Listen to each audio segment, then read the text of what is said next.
Buenas noches, hermanos, hermanas, amigos y amigas, aquí en la parroquia de la Ascensión de la Iglesia Española Reformada Episcopal, la Comunión Anglicana, el que os habla el reverendo Miguel Ángel Pino.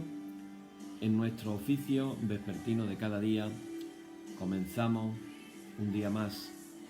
En nuestra intención de oración en esta noche, si ayer nuestra oración era por nuestros jóvenes, nuestros hijos, nuestros nietos, que puedan tener un encuentro con el Señor, nuestra intención de oración en esta noche es que en este tiempo tan complicado que estamos viviendo de la pandemia, con todas sus consecuencias varias, que pueda ser un tiempo para nosotros.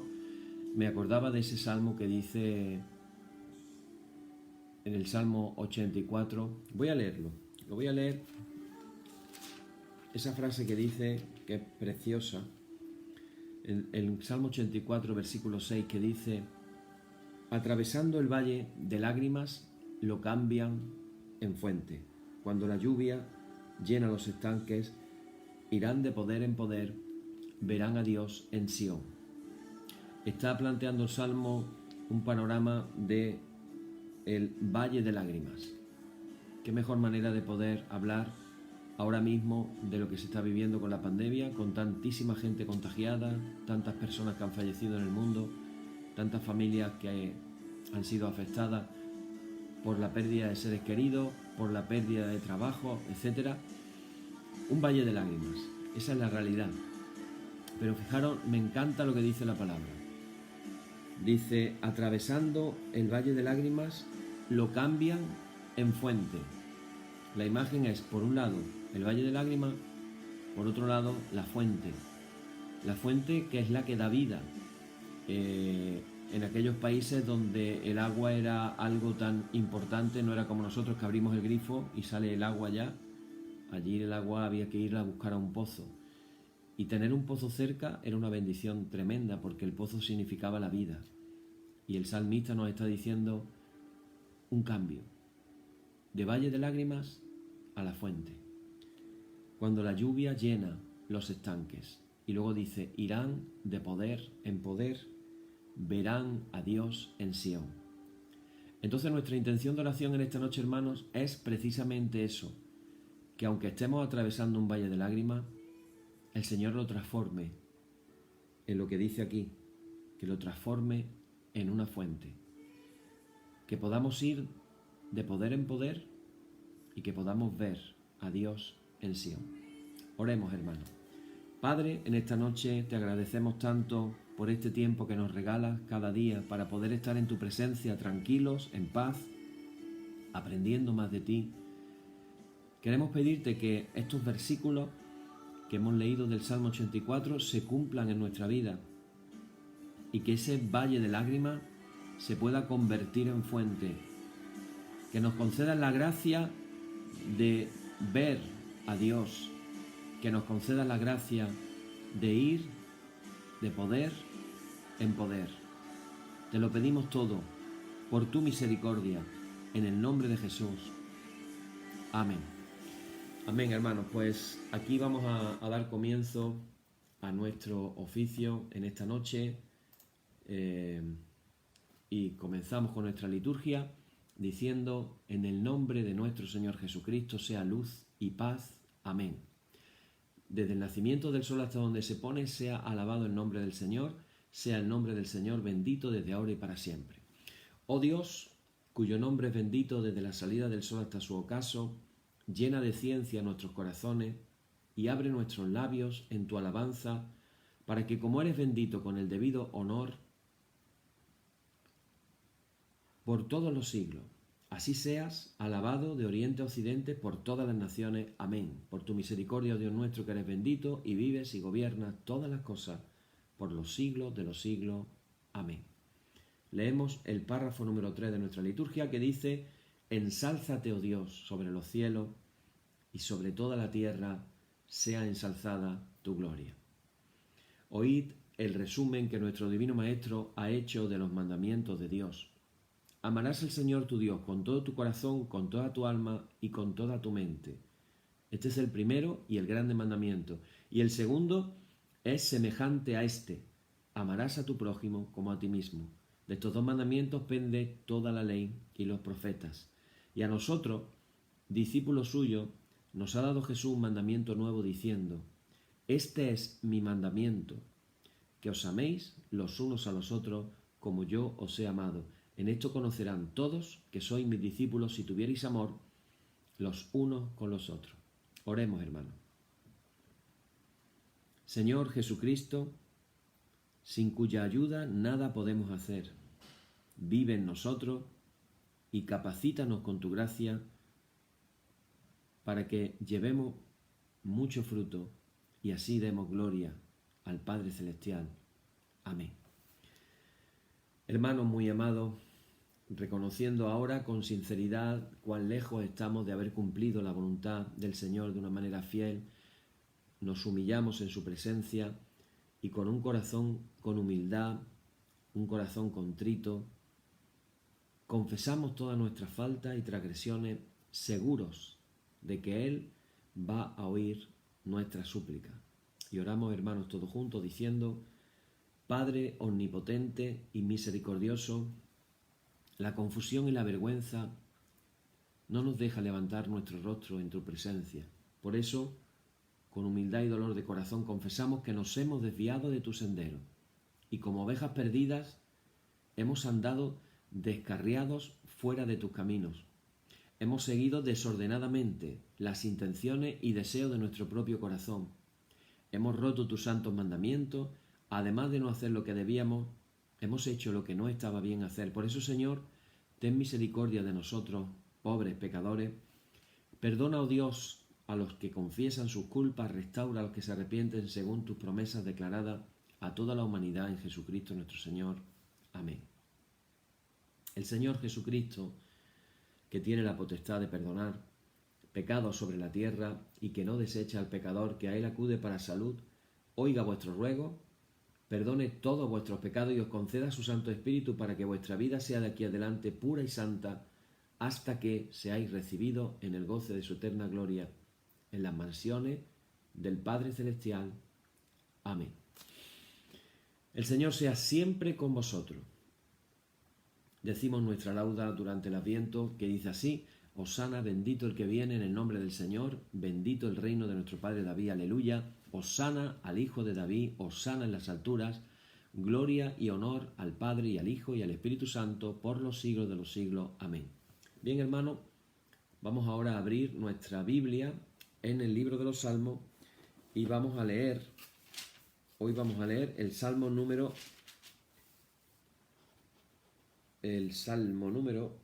a ver si soy capaz de, que estaba en el Salmo, ahora sí. Y me he ido a otro salmo en el principio, para los que no estabais escuchando cuando hemos comenzado. He compartido el Salmo 84, versículos 6 y 7. Me ha venido a la mente en nuestra intención de oración en esta noche, con esa descripción que hace el salmista de el valle de lágrimas. Atravesando el valle de lágrimas, lo cambian en fuente.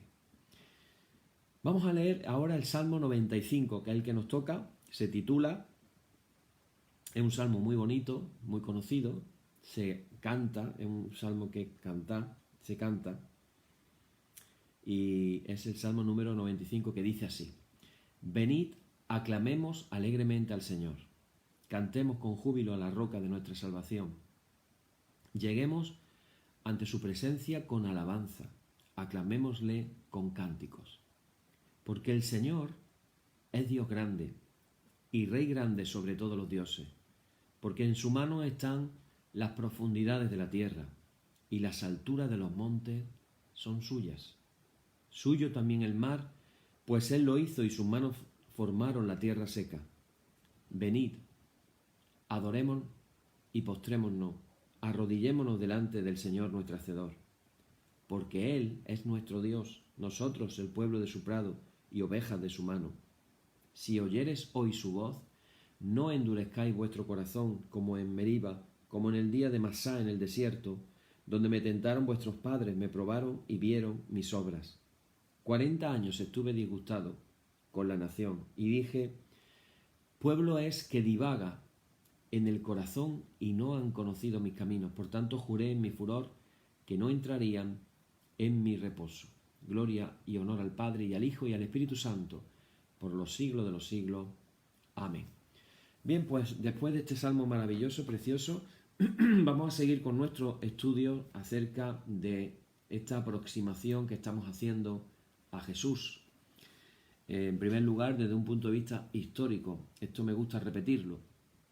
Hasta ahora, que vamos a hacer, creo que este es el 11º estudio, 11 estudios vamos a hacer hoy ya de Jesús, y os digo de antemano, no sé si ya os estáis aburriendo del tema de Jesús. Yo me encanta, lo disfruto un montón, y ya os digo que vamos a estar todavía por lo menos mínimo 20 estudios más van a salir, porque hay mucha tela que cortar acerca de la vida de Jesús desde el punto de vista histórico, pero también hoy vamos a entrar más ya en los evangelios, en algunos textos en concreto. De hecho, como lo estamos dividiendo por temas, comenzamos hablando de, no sé si os acordáis, después de la introducción hablamos de Jesús como el judío de Galilea. Después pasamos a Jesús como el vecino de Nazaret. Hemos hablado también de Jesús como el profeta del reino de Dios. Y hoy la forma de definir el inicio de este tema del que vamos a hablar, dijimos ayer que sería Jesús como el poeta de la compasión. Igual que como profeta del reino de Dios han salido tres estudios, estoy calculando que como mínimo vamos a estar hablando de este tema de Jesús como poeta de la compasión. Y os aseguro que nos vamos a enamorar mucho más todavía.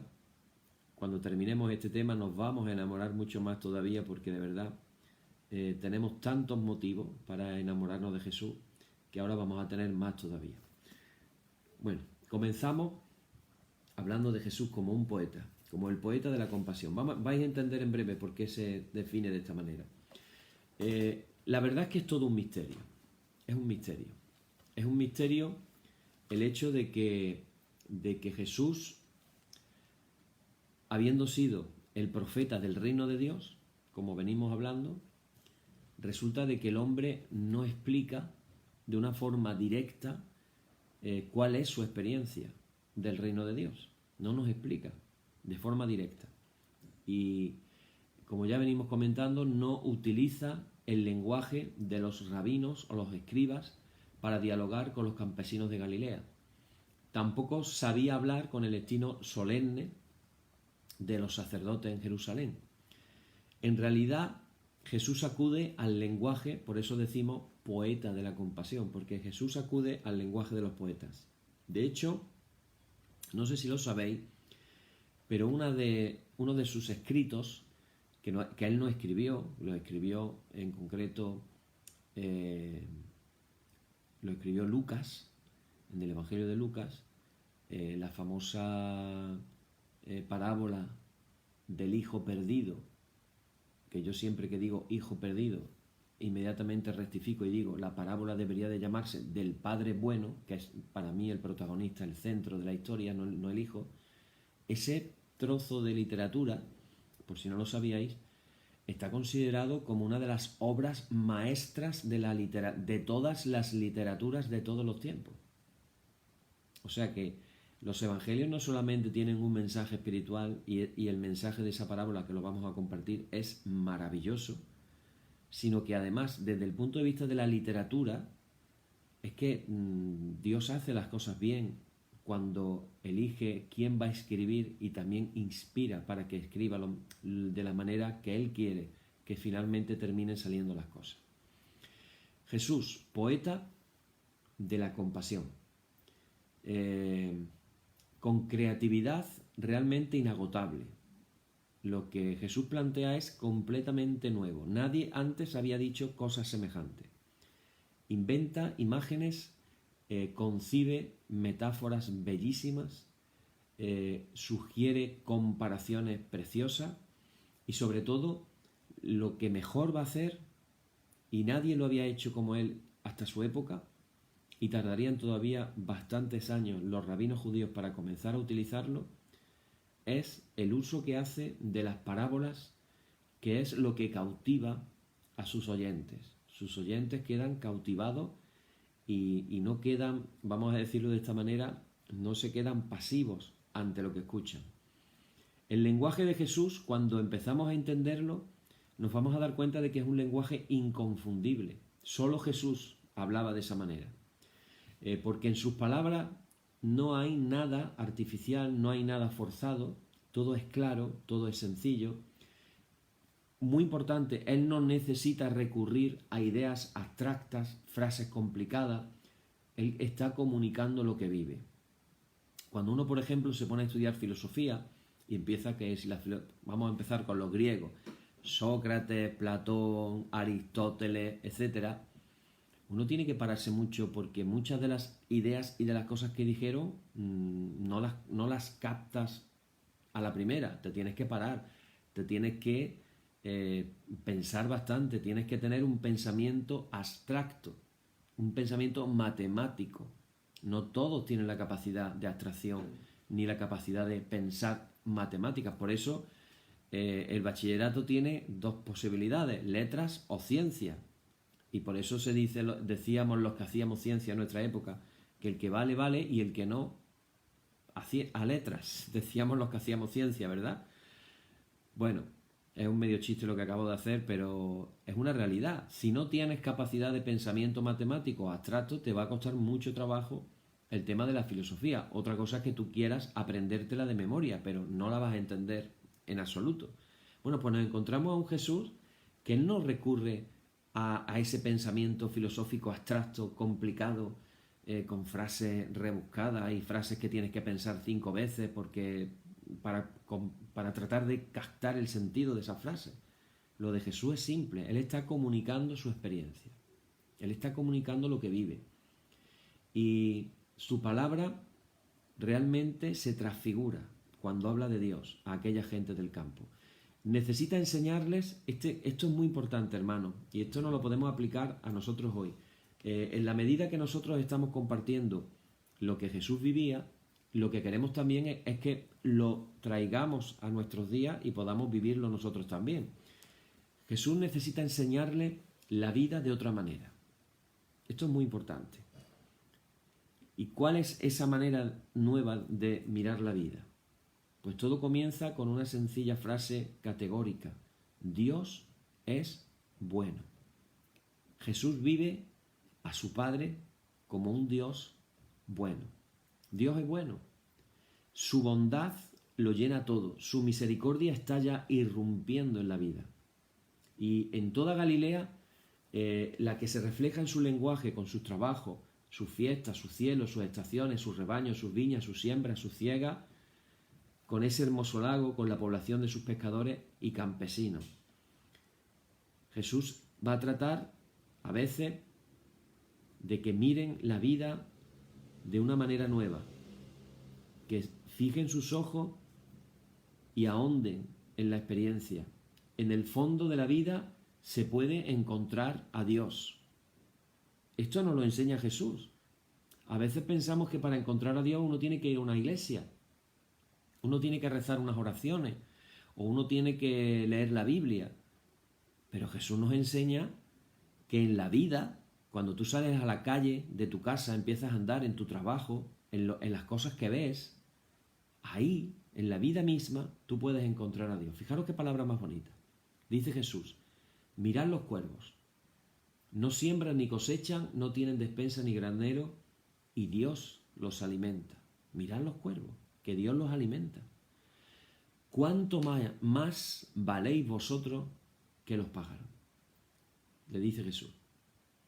Mirad los lirios, cómo crecen, no trabajan, no hilan, pero yo digo que ni Salomón en toda su gloria se vistió como uno de ellos.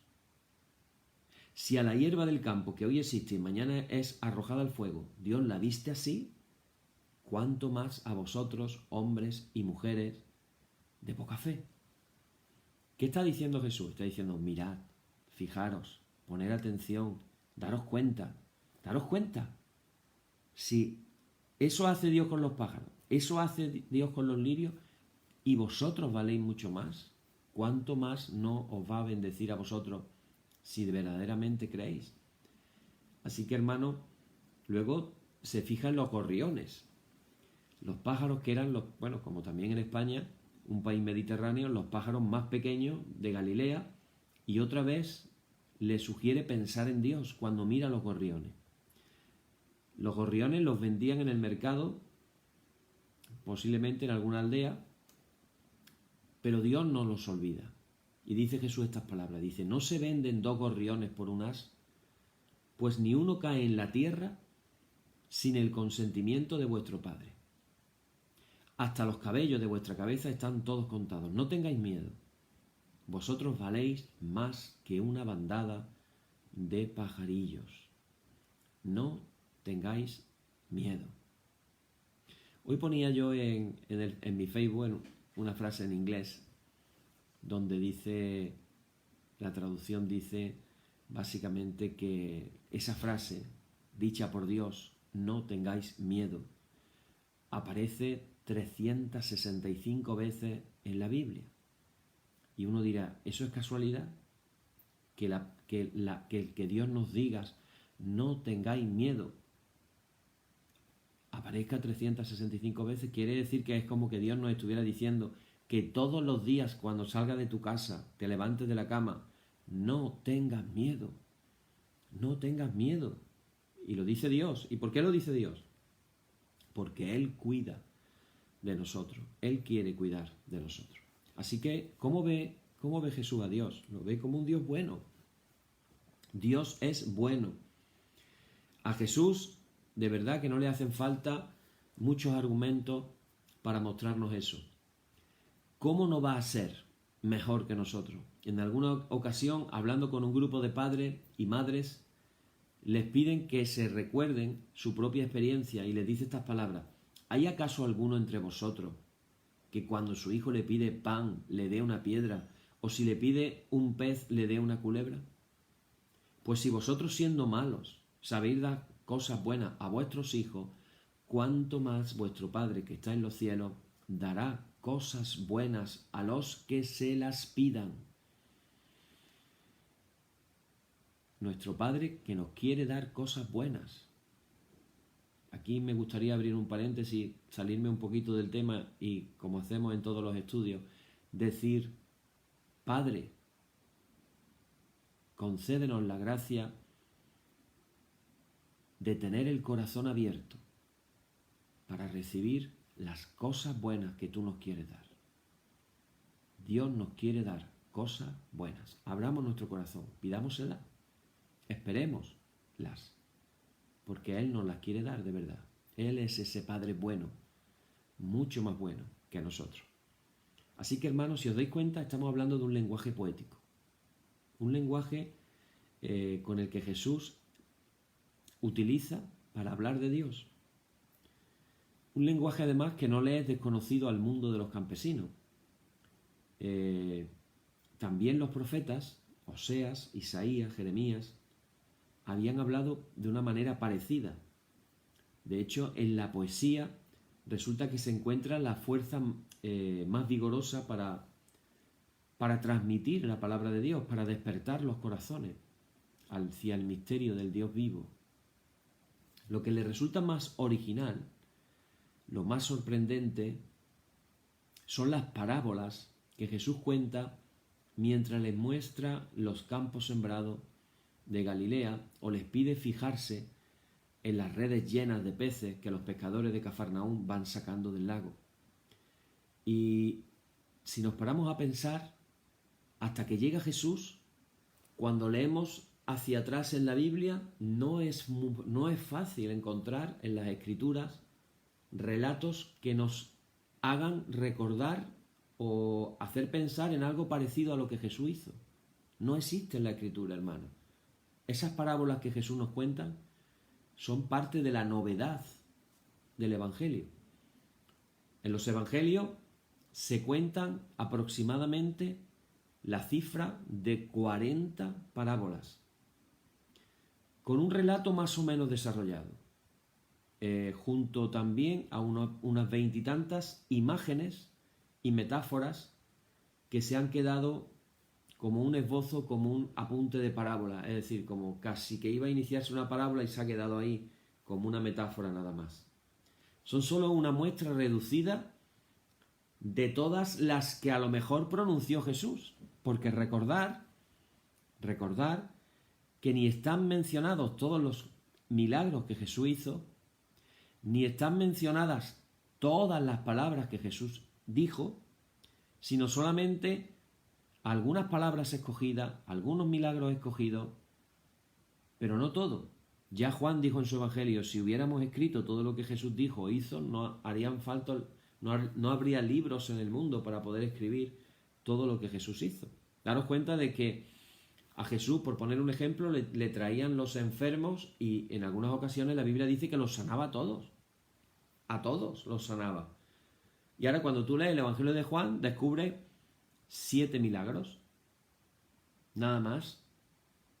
Donde ahí aparecen unas sanidades, pero no y unos milagros. Por ejemplo, me estoy acordando de cuando convierte el agua en vino. Es uno de los milagros que aparece. La multiplicación de los panes y los peces. Otro milagro que aparece. Ahí tenemos la curación de unos ciegos. Un ciego de nacimiento. Otro de los milagros que aparece. También aparece el milagro de la resurrección de Lázaro. Pero si os dais cuenta, son milagros que no todos son sanidades y solo 7 son los que menciona Juan. Sin embargo, hay pasajes de los evangelios sinópticos donde se cuenta de que le traían los enfermos y los sanaba a todos. Y también hay ocasiones en algunos lugares donde dice que no pudo sanar a más, que no pudo sanar a muchos, sencillamente porque había un problema de fe en la población, como le pasó, por ejemplo, en Nazaret. Entonces, de la misma manera que no están registrados todo lo que dijo Jesús ni todo lo que hizo, tampoco están registradas todas las parábolas, pero aún así, daros cuenta de la comparación. De 7 milagros que recoge Juan en su Evangelio, hay 40 parábolas escritas. Eso me habla de que es de una importancia enorme. ¿Qué cosas pudo decir Jesús a través de las parábolas? Y ahora viene otro dato muy interesante también. Y esto enlaza a lo que hablábamos ayer acerca de Jesús como el profeta del reino de Dios. Jesús pronuncia solo parábolas sobre un único tema, sobre el reino de Dios. Todas sus parábolas son sobre el reino de Dios. Esto es un dato para apuntarlo, porque nos tiene que encender la luz, nos tiene que encender la lucecita. Qué importante era para Jesús el reino de Dios, que solo habla parábolas sobre el reino de Dios. Los maestros de la ley empleaban en su enseñanza diversas clases de mashal. Mashal en arameo quiere decir parábola, e incluso relatos muy parecidos a las parábolas de Jesús en su forma y contenido, pero con una función muy diferente. Bueno, dicho esto, tengo que aclarar que no fue a partir del año 70 después de Cristo que hay parábolas de los rabinos judíos, descendientes de los fariseos, de los grupos de los fariseos, el rabinismo judaico, escritas. Es decir, que lo de Jesús es muy anterior a las parábolas judías, que fueron ya para los años 80 en adelante. Los rabinos, la manera en cómo lo hacían era, me llama la atención porque lo hacían muy al estilo que lo hacemos nosotros en algunas iglesias. Fijaros qué curioso. Los rabinos lo que hacían era, partían de un texto bíblico que querían explicar a sus discípulos. ¿Te suena? La mayoría de nuestras predicaciones se parte de un texto bíblico y luego se le explica a la gente. Y los rabinos recurrían a una parábola para exponer cuál era la verdadera interpretación de la ley. Porque uno de los problemas que había y sigue habiendo entre el pueblo judío era las diferentes interpretaciones que podía tener un mismo texto. Así que ahí está la diferencia fundamental. Los rabinos se mueven en el horizonte de la ley parten de un texto bíblico. Pero Jesús, aquí está la novedad. Jesús en el horizonte del reino de Dios que ya está irrumpiendo en Israel. Y esto nos lleva a una pequeña reflexión rápida. ¿Estamos actuando como Jesús o estamos actuando como los rabinos en su manera de enseñar? Ahí lo dejo. Tampoco las comunidades cristianas serían capaces de imitar su lenguaje de parábola. De hecho, probablemente ya no se crearon parábolas nuevas.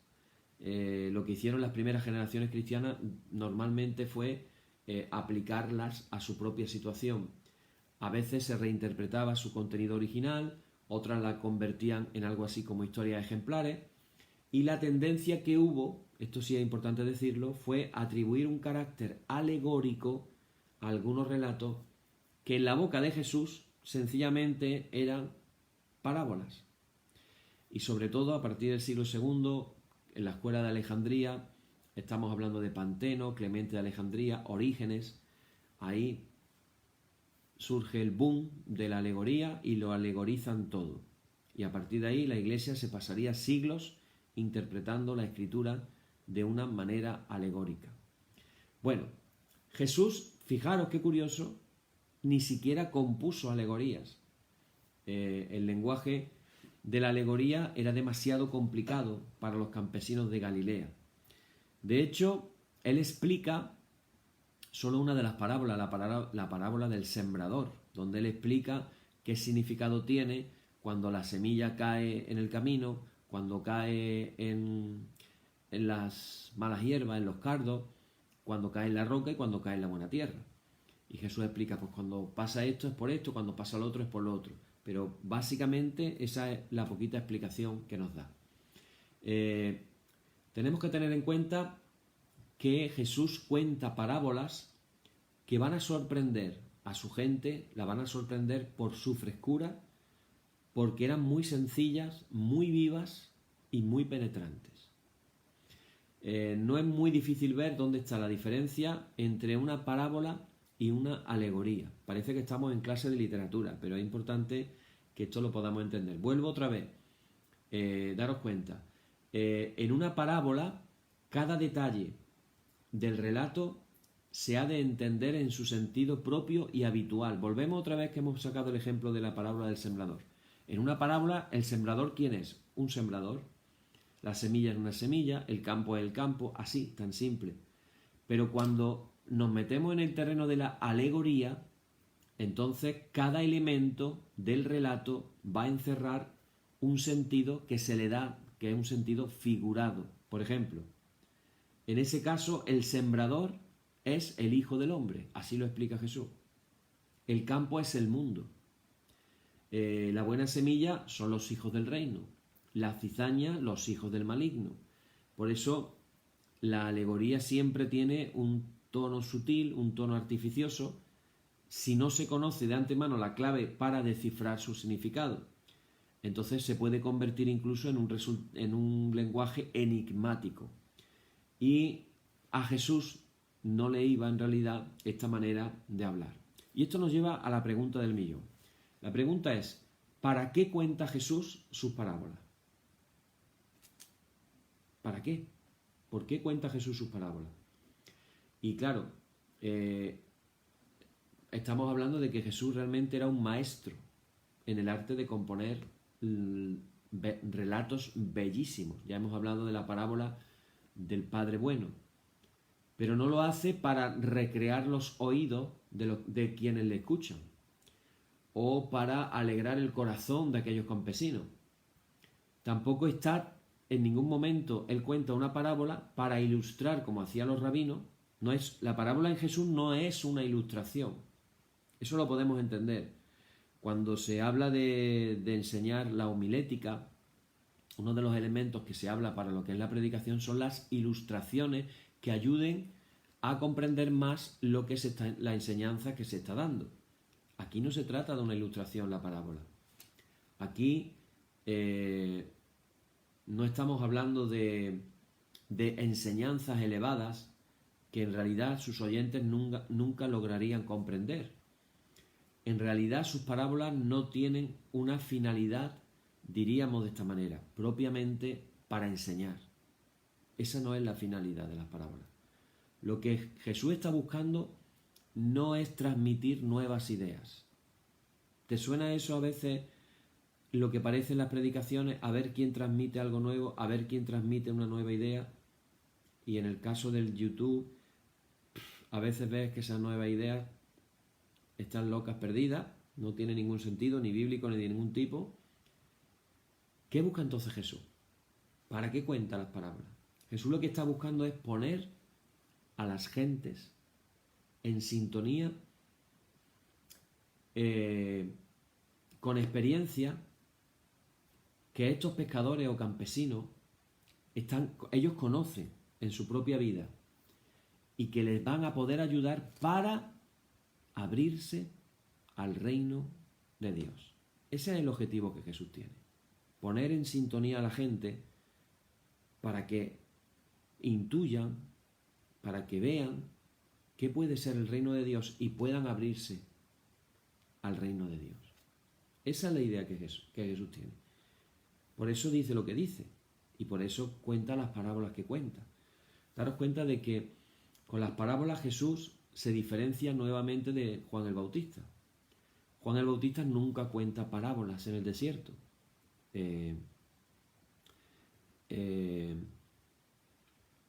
Jesús trata de acercar al reino de Dios a cada aldea, a cada familia, a cada persona.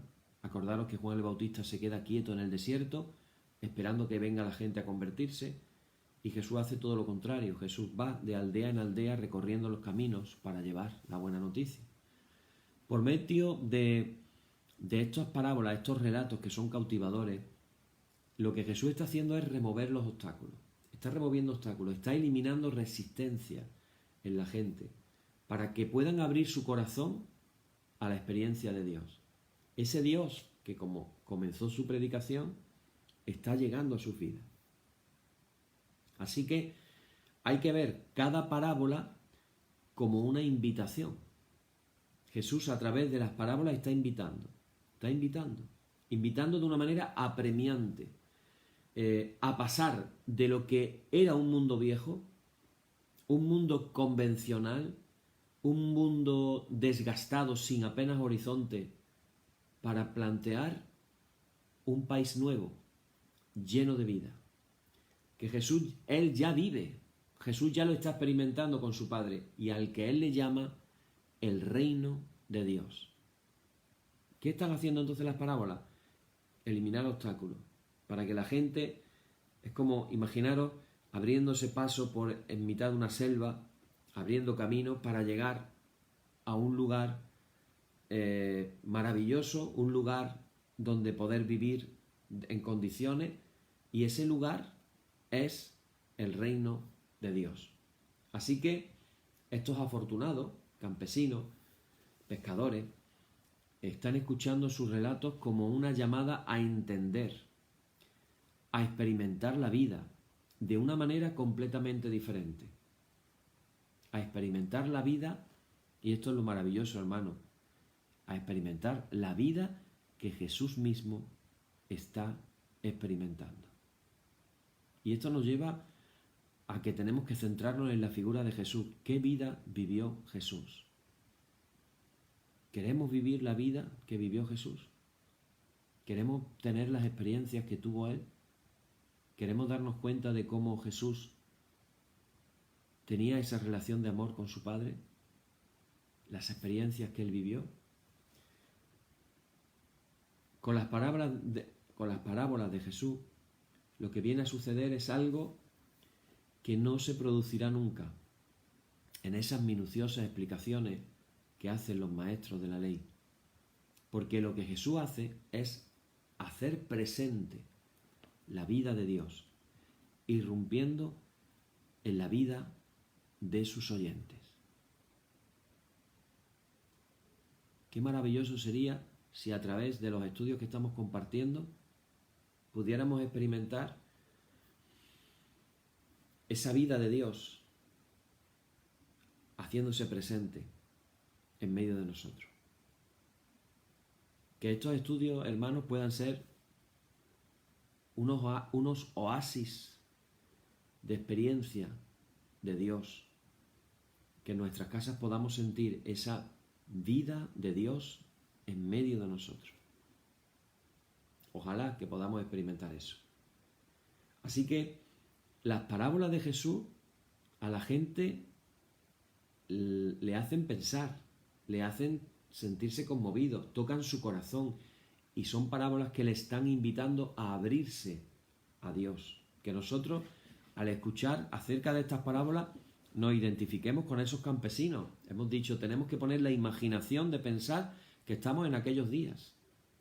Y Jesús nos está compartiendo esas parábolas. Ahora después vamos a poner unos ejemplos. Las parábolas conmueven, hacen pensar, tocan el corazón para que la gente se abra a Dios. Sacuden la vida normal y corriente, convencional de cada día, y les crea un nuevo horizonte para acogerlo y vivir ahora de una manera distinta, de una manera diferente. La gente escucha como una buena noticia, la mejor noticia que pueden oír de boca de un profeta. ¿No es cierto? No solo la buena, sino la mejor noticia que puede oírse de la boca de un profeta.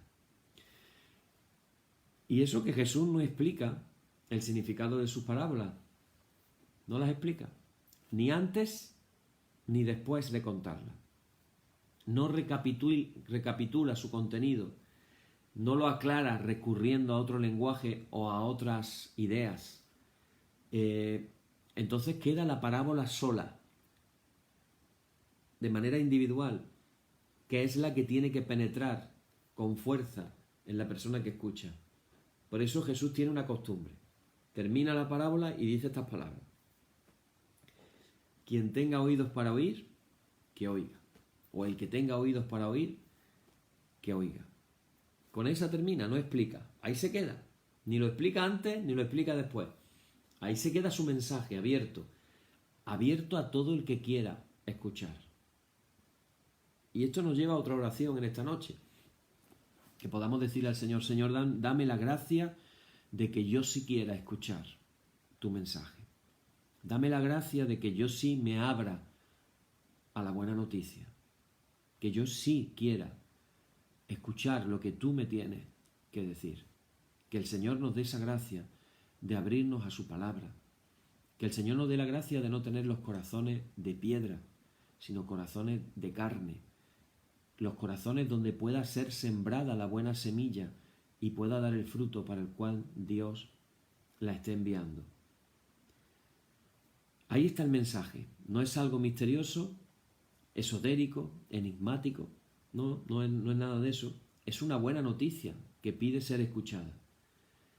El que la oye, esto es muy interesante, el que la oye como un espectador no va a entender nada, no va a recibir nada, no se le va a aclarar nada. Quien se resiste se va a quedar fuera. Por el contrario, el que entra en la parábola y se deja transformar por su fuerza, en ese acto de abrirse a la parábola, también está entrando en el reino de Dios. Y hermanos, esto nos lleva al mensaje que Jesús le está transmitiendo a estas personas, y no es otro de que la vida es más de lo que se ve. Tenemos que aprender a mirar la vida con los ojos de Jesús y darnos cuenta de que hay más de lo que se ve. Jesús recibe una acogida impresionante de aquella gente de Galilea, pero seguramente a nadie le resultaba fácil creer que el reino de Dios estaba llegando. Realmente no veían nada especialmente grande en lo que hacía Jesús.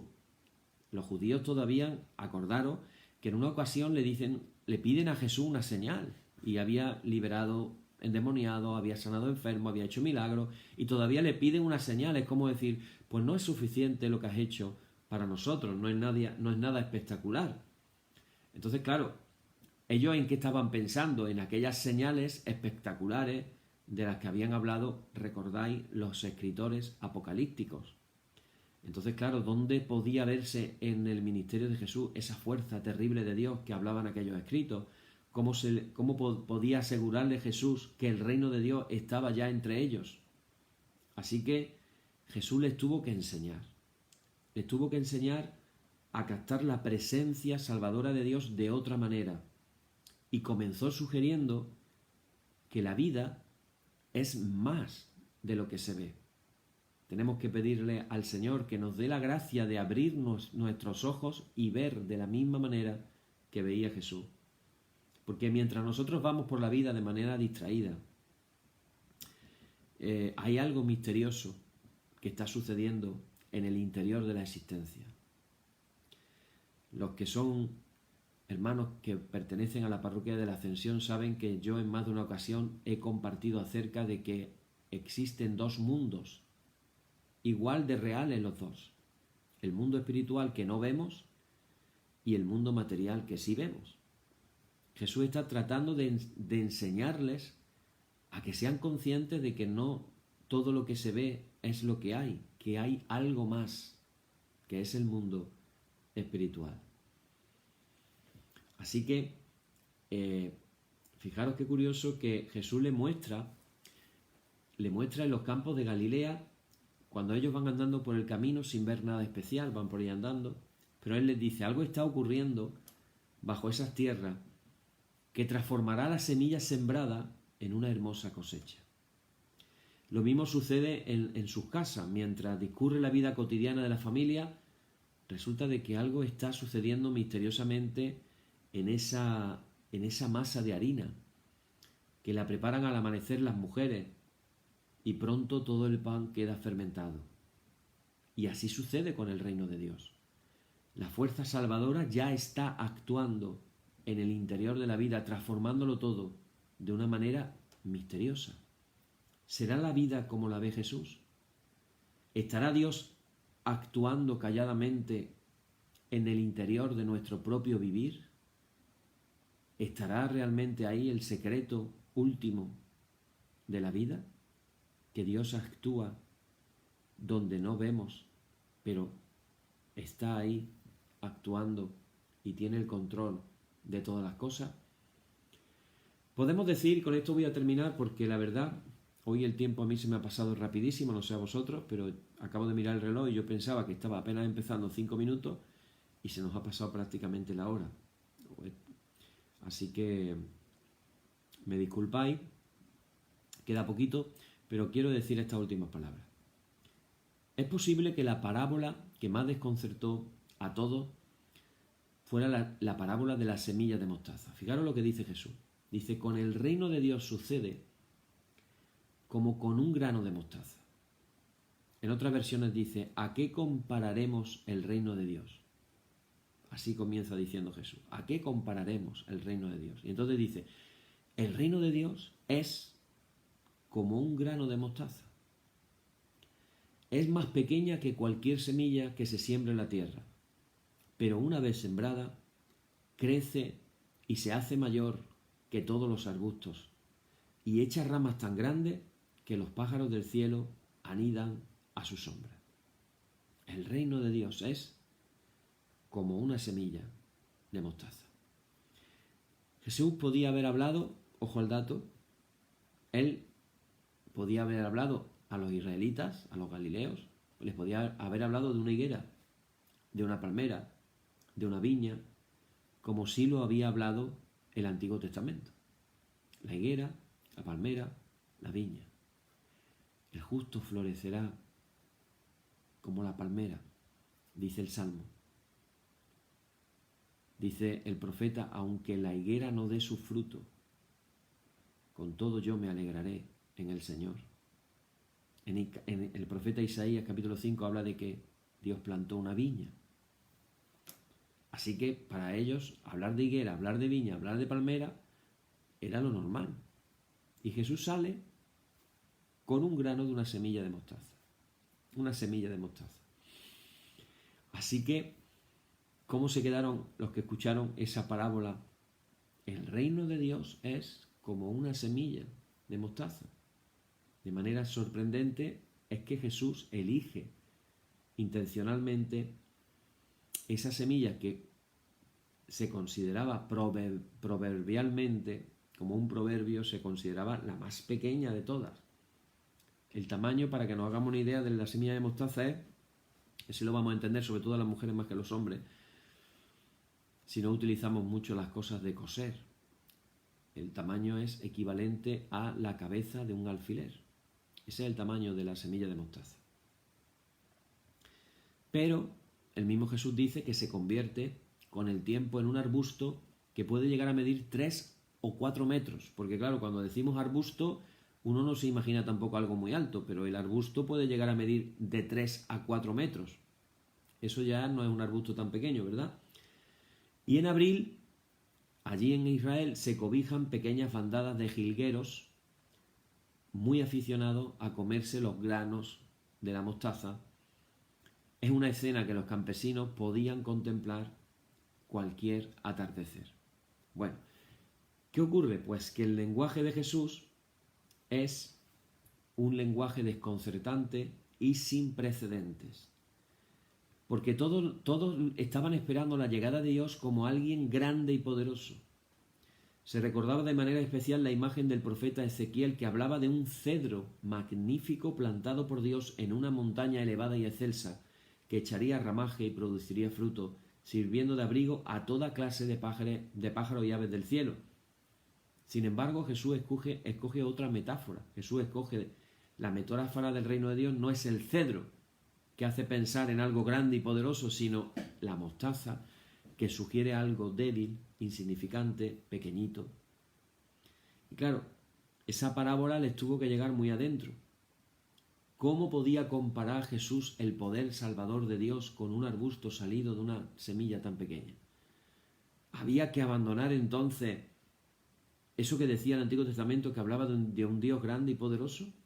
Había que olvidarse de sus grandes hazañas del pasado y estar atentos a un Dios que está actuando en lo pequeñito y en lo insignificante. Y ahora viene la pregunta, con esto termino. ¿Tendría razón Jesús? ¿Estaría Jesús en lo cierto? ¿Era verdad lo que Jesús estaba tratando de enseñarle? Y ante esa pregunta, ayer y hoy, todos tenemos que tomar una decisión. O seguir esperando la llegada de un Dios poderoso y terrible, o arriesgarse a creer en una acción salvadora presente en la actuación humilde de Jesús. Fijaros la diferencia tan grande. En el día de hoy, hermanos, tenemos que elegir también nosotros.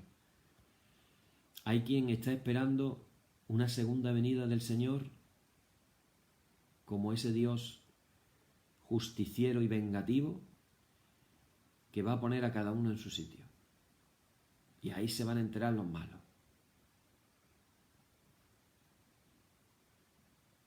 ¿Ese realmente es el Dios que va a venir? Pues fíjate que en la primera venida vino Jesús. Y mira cómo era. Y él mismo dijo, yo no he venido a condenar, sino a salvar. Salvar lo que se había perdido.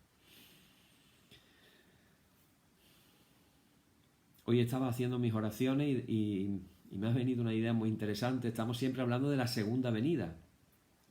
De la primera y de la segunda. Y hoy no sé por qué me ha dado por pensar. Y he dicho, pues no, nunca lo había pensado de esta manera. Pero me ha hecho mucha gracia. Digo, ¿por qué decimos segunda si es la última? Si ya no va a venir más veces. Si es que la segunda es la definitiva. Decimos segunda pensando que hay una tercera. Entonces sería hasta más correcto decir la última, la definitiva. Y como venimos diciendo todos estos días, en este tiempo de Adviento, hermanos, que podamos en nuestro corazón decirle al Señor, ven, Señor Jesús, ven ya, ven mañana, ven esta noche, ven. Que estemos preparados con nuestras lámparas encendidas y con aceite.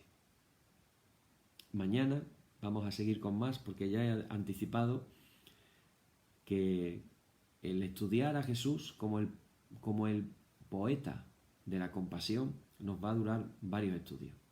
y no me equivocaba porque de verdad el tiempo se pasa que yo no me entero. Yo no sé si vosotros sí os enteráis y decís a ver cuándo termina este hombre, que no termina. Yo personalmente, la verdad, que hablar estas cosas tan maravillosas de la vida de Jesús, pues realmente las disfruto enormemente. Espero que vosotros también las estéis disfrutando. Y seguimos con nuestra liturgia. Decimos ahora, como cada noche: oh Señor, santifícanos en tu verdad, tu palabra es la verdad. Amén.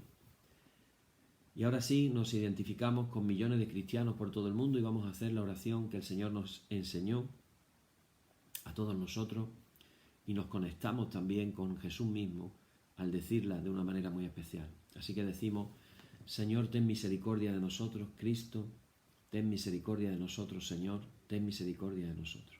Padre nuestro que estás en los cielos, santificado sea tu nombre, venga tu reino, hágase tu voluntad como en el cielo, así también en la tierra.